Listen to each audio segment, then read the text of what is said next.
Hey kids, this is Ivan. How you doing? Well, it is November 28th. Yeah, November 28th. And today we played the second half of Session 5 of Circle of Hands, which pretty much amounted to us running a combat with a rather awful demon, or creature of Urbaja, and tying up some loose ends. And that was about it. But it still took us a little bit of time, and it was a lot of fun. I would really love to splice this video onto the tail of the other Reflections video that I made a week ago and, upload them all together. And the first one's already on YouTube. I just haven't made it public yet. But still, at this point, with everything I've got going on in my life, and my girlfriend's health is declining very, very fast, I just don't have the time or the energy to do that. I have other things that I have to do, and so I'm not going to do that. This is what you're going to get. You're going to get 2 videos for the price of 1. So, but this video is not going to be as long as the other one, I hope. Went really well, despite the fact that we were all tired. Well, I guess it's Anthony's evening, so he couldn't be quite as tired as us, could he? But it's I'm stumbling to the computer about my 5:15 or so, 5:30. I think it was running a little bit late because my girlfriend was up, and we get right into it. We just kind of talked about where we were at the last time, and it was really easy for us to jump right back into character, into the situation, and what have you. We talked about where do we actually leave it off, and there's actually one line that didn't make it into the final video when it gets spliced together, and that's at some point Anselm says, "Get thee behind me, Ingrid," when Ingrid becomes in danger of being attacked by this creature of Urbaja next, and too bad. It was a great scene, but it happened after we were discussing what do we do next, and so I think it's going to get cut off of the final video, which is too bad, but not a big deal. It's just a clever line by me. That's about it. All the work that we did in terms of making the combat cheat sheets and knowing what we're doing with combat paid off, and it went seamlessly. Really, the only time where we kind of hiccuped a little bit was kind of figuring out what combination spells, because there's a few different rules for combination spells or spell combinations, which we didn't really get a chance to take advantage of, but it's something that we stopped to just kind of look up for a second.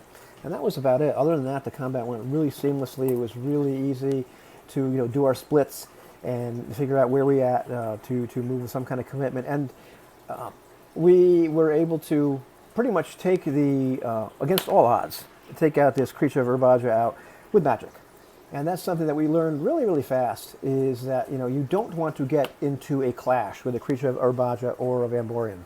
It's a very bad deal. You want to keep them off their feet the entire time with magic.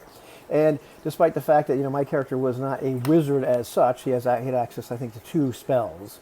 And Anthony's character, Kai, was a wizard, but still, you're going to burn yourself out in terms of burning out all your brawn, which we did. That's the whole vibe. Was you can pretty much I pumped brawn to move myself to the head of the line, and we gave it our all to take down this creature of Urbaja, and fortunately we were able to do that, because I really didn't think we were going to make it. We were going in there and realized, oh man, we don't have any armor. We're just kind of there with daggers and what have you, and all of a sudden we're in a lot of trouble in this little grotto. And so it's really kind of a cool setup for the scene. And I was on the edge of my seat the entire time. Oh man, did we make it? Are we going to make it or not? And at one point, I even reminded Eloy in the chat version, or the chat feature of Zoom. It's is this thing going to have a splotch? Because when the creature of Urbaja gets killed, the demons, there are certain ones that once that creature dies, then there's something called a splotch that kind of shows up, this little bit of goo, and it's almost worse than the original creature. So just when you've completely wiped yourself out, we're on our last gasps, and we fight this and manage to dispatch it, but almost at the cost of Anselm being killed. And I just kind of squeaked by and didn't get killed, but it was close. Very, very satisfying. And we kind of tie up some loose ends with what do we want to do with the village at the end of the venture. But this is it was a quick combat. It was a very satisfying combat.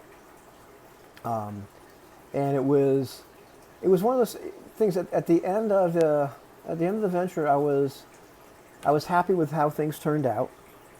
I was happy with the way it felt. It would have felt just as fine or just as good as if we kind of walked away and dusted our shoes off and all that kind of stuff, and left those people to their own devices. But once we found something that was really wrong, what really should not be, then that was something where we realized that we had to move with commitment and dispatch this thing. And dispatch it we did, or die trying.